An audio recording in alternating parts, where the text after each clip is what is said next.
Hello दोस्तों, स्वागत है आप सभी का हमारे इस चैनल पर। तो आज हम लोग पढ़ेंगे 1857 की क्रांति के कारण। ओके, तो मैं टॉपिक वाइज लूँगा और पूरा का पूरा इतिहास आपका जो भी थर्ड ईयर में आता है उसको मैं कंप्लीट करा दूंगा। जितने भी इम्पोर्टेंट क्वेश्चन है, चाहे वो लॉन्ग क्वेश्चन हो, शॉर्ट क्वेश्चन हो, या फिर जो वेरी शॉर्ट क्वेश्चन है 2-2 नंबर वाले, उनको भी कराऊंगा। और मैंने जापान का भूगोल भी पढ़ा दिया है और चीन का भूगोल भी पढ़ाऊँगा, और जो भौगोलिक चिंतन है सारे टॉपिक्स आपको पढ़ाए जाएंगे। ओके, तो आज हम लोग 1857 की क्रांति के कारणों पर चर्चा करेंगे।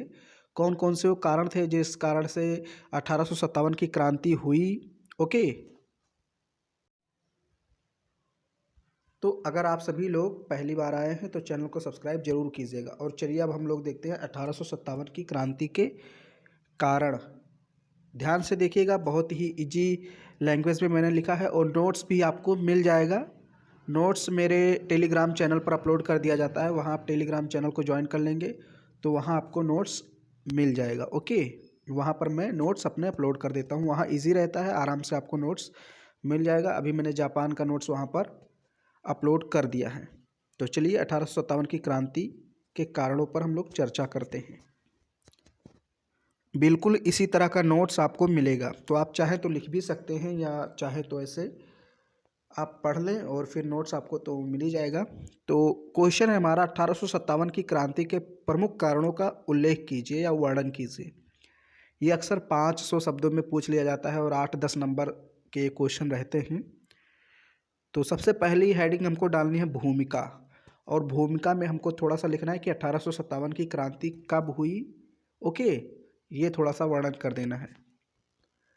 1857 की क्रांति का आरंभ 10 मई 1857 को मेरठ में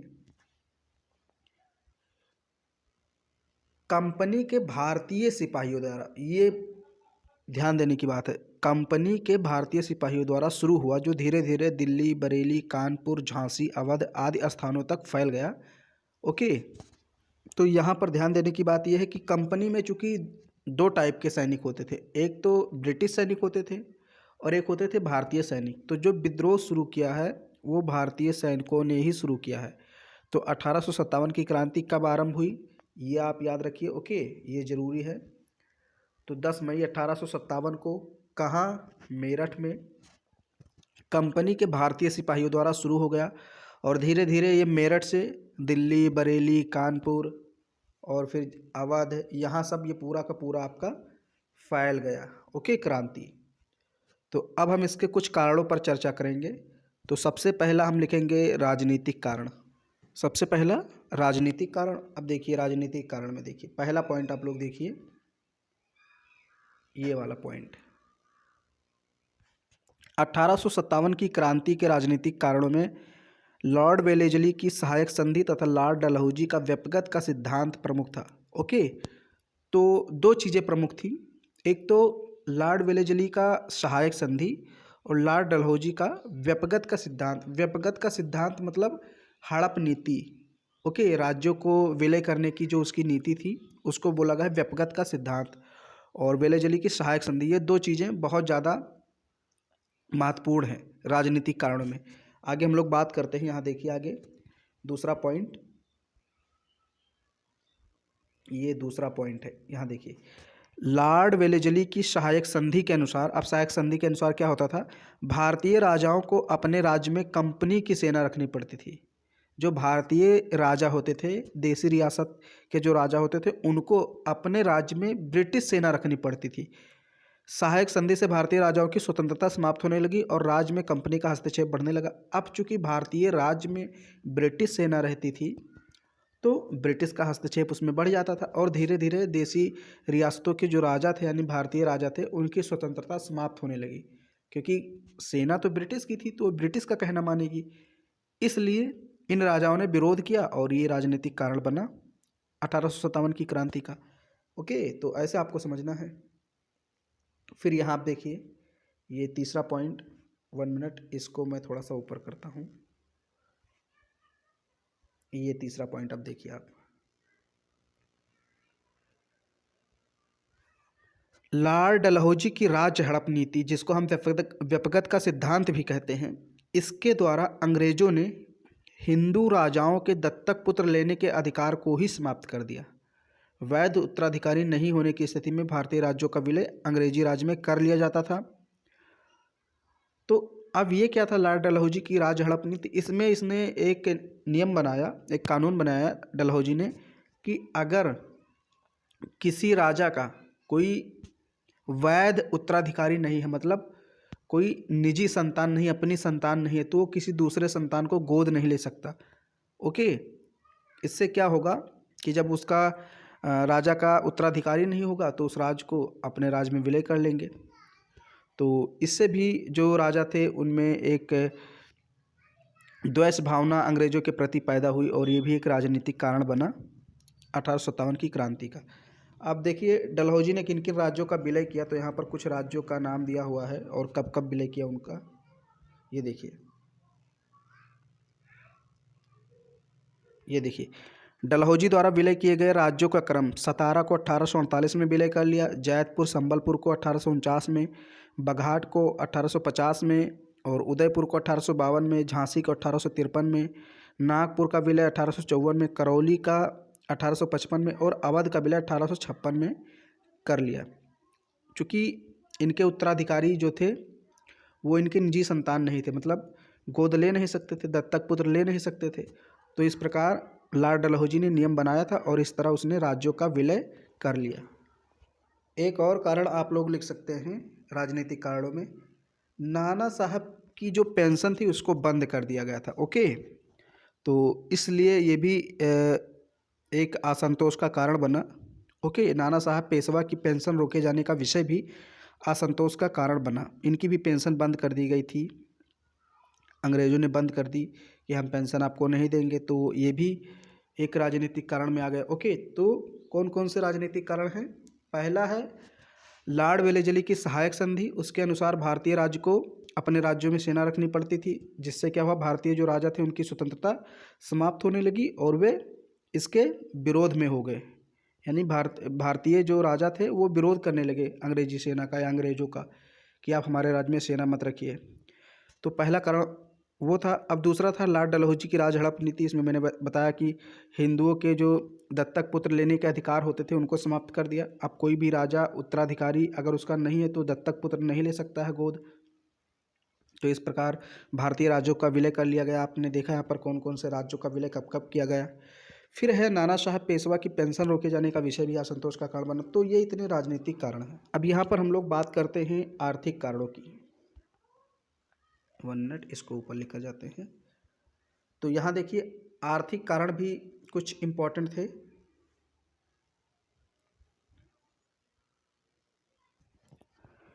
ब्रिटिश भूराजस्व नीतियों यथा मतलब जैसे, ओके, स्थायी बंदोबस्त, रैयतवाड़ी तथा महालवाड़ी व्यवस्था आदि के द्वारा किसानों का जमकर शोषण किया गया। कंपनी की नीतियों ने पारंपरिक उद्योगों को समाप्त कर दिया, जिससे दस्तकारी, हथकरघा उद्योग से जुड़े वर्ग संकट में आ गए। अत्यधिक लगान के कारण किसानों की स्थिति दयनीय थी। तो अब चूंकि अंग्रेजों ने राजस्व वसूलने के लिए कुछ व्यवस्थाएं लागू की, इसको आप डिटेल में पढ़ेंगे इतिहास में। स्थायी बंदोबस्त, ओके, ये कर वसूलने का एक व्यवस्था था। रैयतवाड़ी, महालवाड़ी, ओके।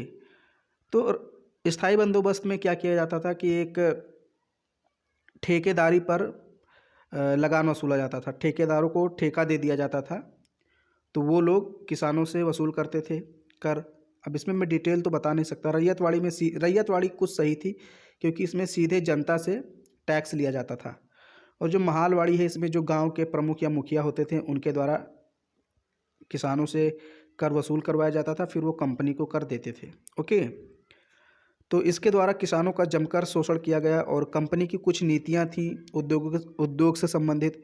तो जब ये कंपनी यहाँ से कच्चा माल लेकर जाती थी और अपने देश में यानी ब्रिटेन में उत्पाद बना करके लाती थी तो हमारे देश में बेचती थी, तो क्या होता था कि हमारे यहाँ जो छोटे छोटे दस्तकार थे, हथकरघा उद्योग इनका था, ये सब इनका विनाश होता चला गया, संकट में आ गए। जो हाथ से बनाते थे चीज़ें, ओके, वो सारी चीज़ें नष्ट होती चली गई। तो ज़्यादा से ज़्यादा बेरोजगारी बढ़ गई यहाँ पर। अत्यधिक लगान के कारण किसानों की स्थिति भी दयनीय हो गई। तो मैंने बताया कि स्थायी बंदोबस्त, रैयतवाड़ी, मालवाड़ी व्यवस्था के जरिए किसानों का खूब शोषण किया और उनकी स्थिति एकदम दयनीय हो गई। और जब उद्योगों का माल यहाँ पर आने लगा तो यहाँ हमारे यहाँ जो देश में छोटे छोटे उद्योग थे उनका भी विनाश होता चला गया। तो इस प्रकार आर्थिक शोषण किया गया और यह भी एक कारण बना, ओके, 1857 की क्रांति का। तो इसको आप लोग पढ़ सकते हैं, मैं बस वैसे आपको पढ़ा रहा हूँ, नोट्स आपको पूरा मिल जाएगा। फिर यहाँ पर आप देखिए प्रशासनिक कारणों में यहाँ पर 4 बिंदु लिखे हुए हैं, इनको आप पढ़िए। देखिए, उच्च पदों पर भारतीयों को शामिल नहीं किया जाता था, ओके। जो ब्रिटिश सेना होती थी उसमें भारतीयों को शामिल नहीं किया जाता था। अगर भारतीय बहुत ज़्यादा प्रोन्नत कर ले, उन्नति कर ले, तो इनको सूबेदार का पद दे दिया जाता था। इससे ज़्यादा ये आगे नहीं बढ़ पाते थे, भले ही ये भारतीय योग्य क्यों ना हो। बहुत सारे भारतीय थे जो योग्य थे पद के लिए, लेकिन उनको बड़ा पद नहीं दिया जाता था, ओके। तो वही लिखा है, उच्च पदों पर भारतीयों को शामिल नहीं किया जाता था। कोई भी भारतीय जज किसी अंग्रेज़ के विरुद्ध कार्रवाई नहीं कर सकता था, ओके। ये भी एक प्रशासनिक कारण था, क्योंकि उस समय 2 प्रकार की अदालतें हुआ करती थी हमारे देश में। एक तो अदालतें भारतीय चलाते थे और एक अदालतें ब्रिटिश चलाते थे। तो ब्रिटिश वाले तो सारे मुकदमे देख सकते हैं, चाहे वो भारतीय का हो या ब्रिटिश का, लेकिन जो भारतीय जज थे वो ब्रिटिश के विरुद्ध कोई कार्रवाई नहीं कर सकते थे, अंग्रेज़ों के विरुद्ध कोई कार्रवाई नहीं कर सकते थे। तो ये एक बड़ी समस्या थी। कर्नाटक व तंजौर के जो नवाब थे उनकी उपाधियां जब्त कर ली गई, ओके। तो ये भी एक कारण बना। मुगल बादशाह को दिल्ली के लाल किले से बाहर रहने को कहा गया तथा उनका सम्राट या बादशाह का जो पद था वो भी समाप्त कर दिया गया, ओके।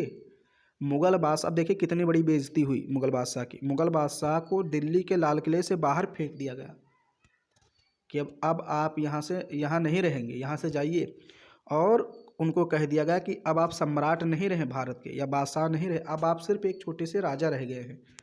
तो इतनी बड़ी बेइज्जती, तो ये एक बहुत बड़ा कारण बना 1857 की क्रांति का, ओके। सामाजिक तथा सांस्कृतिक कारण, ये भी एक बहुत बड़ा कारण बना 1857 की क्रांति का। देखिए, पहला पॉइंट पढ़िए। 1850 में आए धार्मिक निर्योग्यता अधिनियम द्वारा ईसाई धर्म को ग्रहण करने वाले को पैतृक संपत्ति में अधिकार मिल गया। इससे हिंदू समाज में असंतोष की भावना फैल गई। अब ये क्या था? देखिए, 1850 में अंग्रेज़ लोग यानी ब्रिटिश कंपनी या हम कहें जो इसमें शासन कर रहे थे, वो एक कानून बनाते हैं, एक धार्मिक निर्योग्यता अधिनियम पारित करते हैं। उसके द्वारा ये कहा गया कि जो ईसाई धर्म को ग्रहण करेंगे उन्हीं को पैतृक संपत्ति में अधिकार मिलेगा। अब इससे हिंदू समाज नाराज़ हो गया कि हम आपका ईसाई धर्म स्वीकार करें तभी हमें अपने पिताजी के संपत्ति में अधिकार मिलेगा। तो क्या हुआ? हिंदू धर्म नाराज़ हो गया और असंतोष की भावना फैल गई। तो वही है, ओके। मतलब धार्मिक निर्योग्यता अधिनियम, अगर आप ईसाई धर्म नहीं स्वीकार करेंगे तो आप निर्योग्य हो जाएंगे, संपत्ति में आपको अधिकार नहीं मिलेगा। फिर यहाँ पर देखिए नेक्स्ट पॉइंट, दूसरा पॉइंट है,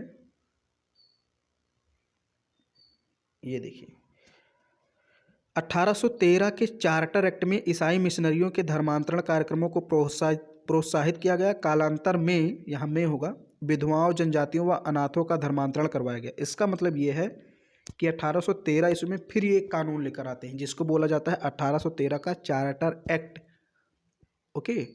1813 में एक कानून लेकर आते हैं और उसमें ये कहते हैं ईसाई मिशनरियों को छूट दे देते हैं कि आओ भारत में खुलकर अपने धर्म का प्रचार करो। यानी कि जो ईसाई के पंडित पुजारी थे उनको छूट दे दिया जाता है कि आप आइए और भारत में अपने धर्म का प्रचार प्रसार कीजिए। अब वो जब ईसाई मिशनरी भारत में आते हैं तो ईसाई धर्म का खूब प्रचार करते हैं, और जो हमारे यहाँ की विधवाएँ थी या जो जनजातियाँ थी, जो अनाथ थे, इनको लालच देकर इनका धर्मांतरण करवाया गया, यानी कि इनको ईसाई धर्म में कन्वर्ट करा लिया गया। तो इससे जो हमारा समाज था वो नाराज़ हो गया कि भाई जो गरीब हैं, जो अनाथ हैं, जो जनजातियाँ थोड़ी बहुत हैं, उनको आप हिंदू धर्म से ईसाई धर्म में कन्वर्ट करा रहे हैं। तो हिंदू समाज नाराज़ हो गया और जो मुस्लिम समाज था वो भी नाराज़ हो गया, क्योंकि मुस्लिम जनजातियाँ भी थीं। फिर जो पॉइंट है ये देखिए, 1 मिनट, इसको मैं ऊपर लेकर जाता हूँ। हाँ, तीसरा पॉइंट आप लोग देखिए, ये वाला, विधवा पुनर्विवाह अधिनियम लाया जाना। ये भाई अंग्रेज लोग एक से एक एक्ट लाते थे। हालांकि उस समय ये कुछ एक्ट लाए थे जो सही था उस समय, मतलब इस समय अगर देखें तो सही है, लेकिन उस समय के हिसाब से हिंदू धर्म में उन सारी चीज़ों को स्वीकार नहीं किया जा सकता था। ओके, जैसे विधवा पुनर्विवाह अधिनियम लाए तो ये सही था एक प्रकार से, भाई विधवाओं की का भी विवाह किया जाए, उनको भी जीवन जीने का अधिकार दिया जाए। ऐसा नहीं कि किसी के पति मर गए तो जीवन भर वो बस विधवा के रूप में जीवन बिताए। तो अंग्रेज लोग कुछ चीज़ें सही किए थे, लेकिन उस समय वो भारतीय समाज में एक्सेप्ट नहीं किया जा सकता था। ओके, तो भारतीय समाज को लगा कि ये हमारा धर्म भ्रष्ट कर रहे हैं, हमारे समाज को नष्ट कर रहे हैं। तो विधवा पुनर्विवाह अधिनियम लाया जाना एक असंतोष का कारण बना। सती प्रथा, नरबलि प्रथा पर रोक लग जाने से भारतीय समाज नाराज हुआ। हालांकि ये चीज़ें आज के तौर पर देखें तो सही थी कि भाई सती प्रथा, मतलब जब पति मर जाता था तो पत्नी को भी चिता में जला दिया जाता था। ओके, सती प्रथा वही है, पत्नी को भी जला दिया जाता था। और अगर कोई पत्नी मतलब नहीं जलती थी, मान लीजिए वो नहीं जलना चाहती, तो उसको हीनता की दृष्टि से देखा जाता था। और जो नारी या जो औरत जल जाती थी पति के साथ, उसकी एक प्रकार से पूजा होने लगती थी, उसको सम्मान प्राप्त होता था। तो अंग्रेज़ों ने बहुत इस पर मतलब एक प्रकार से इस पर रोक लगा दी, कहे कि ये क्या चीज़ है कि एक अगर पति मर जाए, मतलब पति मर गया तो पत्नी को जिंदा जला दो। तो अंग्रेज़ों ने ये काम बढ़िया तो किया, लेकिन अब उस समय चूंकि ये हमारे समाज में एक्सेप्टेबल नहीं था। फिर नर बलि प्रथा पर रोक लगाई। भाई उस समय पशुओं की बलि दी जाती थी, कहीं कहीं जनजातियों में तो मानव की भी बलि दी जाती थी। तो वही है नर बलि। ओके, नर मतलब क्या, मानव। तो पशुओं की बलि दी जाती थी, मानवों की कहीं कहीं बलि दी जाती थी। तो इस पर भी प्रतिबंध लगाया अंग्रेज़ों ने। तो ये सारे काम उस समय गलत थे भारतीय समाज के दृष्टिकोण से, लेकिन आज के तौर पर सही है। लेकिन इस समय तो सही है, उस समय ये भी एक कारण बना था। ओके, आप इतना जानिए कि उस समय ये सही नहीं थे भारतीय समाज के तहत। फिर यहाँ पर है सैन्य कारण। तो सैन्य कारण भी थे, यानी सैनिकों में भी कुछ विरोध था, असंतोष था। 1 मिनट, इसको ऊपर लेकर जा रहा और ये ऊपर जा नहीं रहा है, ये अब गया। ओके, तो ये इतना पढ़िए आप लोग। 1 मिनट, ये सेना में भारतीय सैनिकों के साथ नस्लीय भेदभाव किया जाता था। योग्य होने पर भी भारतीय ज़्यादा से ज़्यादा सूबेदार का पद प्राप्त कर सकते थे, ये मैंने आपको बताया था। ओके, तो भारतीयों के साथ भेदभाव किया जाता था। जो भारतीय सैनिक होते थे ब्रिटिश सेना में, उनके साथ भेदभाव किया जाता था। योग्य होने पर भी बहुत ज़्यादा, ये अगर प्रोन्नत कर लें, प्रमोशन हो जाए तो सूबेदार के पद तक ही पहुंच पाते थे, उससे आगे नहीं। भारतीय सैनिकों को वेतन भी कम दिया जाता था। ओके, 7 या 8 रुपये महीना दिया जाता था। कैनिंग के समय 1856 में सामान्य सेवा भर्ती अधिनियम पारित किया गया। ओके, ये याद रखिए, कैनिंग के समय 1856 में सामान्य सेवा भर्ती अधिनियम पारित किया गया, जिसके तहत भारतीयों को युद्ध के समय समुद्र पार भी भेजा जा सकता था। समुद्र पार यानी कि बर्मा देश में या कहीं अलग अगर युद्ध हो रहा है ब्रिटिश सेना का, तो भारतीयों को समुद्र पार भी भेजा जा सकता है, ऐसी अंग्रेजों ने घोषणा की। अब भारतीय धर्म परंपरा के अनुसार भाई समुद्र पार नहीं करना चाहिए, क्योंकि भारतीय धर्म इसकी इजाज़त नहीं देता है। वो समुद्र को अपनी, मतलब समुद्र की हम लोग पूजा करते हैं, तो उसको लांघना हमारे लिए सही नहीं है हिंदू धर्म के लिए। तो हिंदू धर्म नाराज़ हो गया कि हम लोग तो भाई नहीं लांघेंगे उसको, समुद्र को, क्योंकि हम लोग पूजा करते हैं और समुद्र को लांघ कैसे सकते हैं। तो यही सारी चीज़ें थी ये सैन्य कारणों में। ओके, वेतन कम देना, उच्च पदों पर भेदभाव करना, समुद्र पार भेजना, ये सारे सैनिक कारण थे। तो सैनिकों में काफ़ी असंतोष थी। और अब हम लोग तात्कालिक कारण की चर्चा करेंगे, जो बहुत ज़्यादा। अब ये देखिए तात्कालिक कारण। तात्कालिक कारण बहुत ज़्यादा इम्पोर्टेंट है। ओके, ये दिसंबर 1856 में सरकार ने पुराने लोहे वाली बंदूक, यानी ब्राउन बेस बंदूक का क्या नाम था, ब्राउन बेस, उसके स्थान पर न्यू एनफील्ड राइफल के प्रयोग का निश्चय किया। तो दिसंबर 1856 में ब्रिटिश सरकार ने क्या निर्णय लिया कि अब ब्राउन बेस जो बंदूक है, इसको सैनिक यूज़ नहीं करेंगे। इसकी जगह पर कौन सा बंदूक यूज़ करेंगे, न्यू एनफील्ड राइफल। ओके, अब जो इसमें न्यू एनफील्ड राइफल में जो कारतूस लगता था, उस पर सुअर और गाय की चर्बी से बनी खोल लगी होती थी। ऐसी खबर फैल गई कि ये जो इसमें बुलेट लगता है और बुलेट को जिसमें रखा जाता है, यानी कि जो ऊपर से बुलेट के ऊपर कवर लगी रहती है, वो गाय और सूअर की चर्बी से बनी है। ऐसी खबर फैल गई और शायद सच भी रही होगी।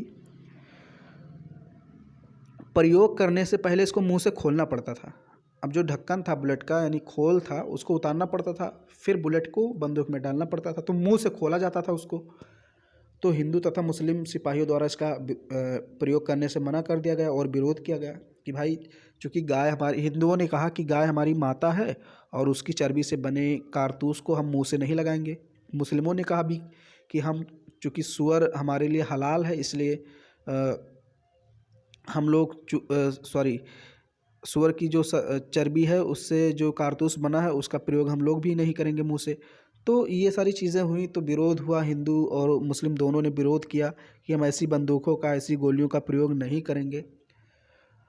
29 मार्च 1857 को चर्बी लगे कारतूस के प्रयोग का विरोध 34वीं रेजिमेंट बैरकपुर के सैनिक मंगल पांडे ने किया तथा विद्रोह की शुरुआत हो गई। ओके, तो यही कारण थे तात्कालिक और सामाजिक, सांस्कृतिक, राजनीतिक, आर्थिक, सैनिक कारण मैंने पहले ही बता दिया।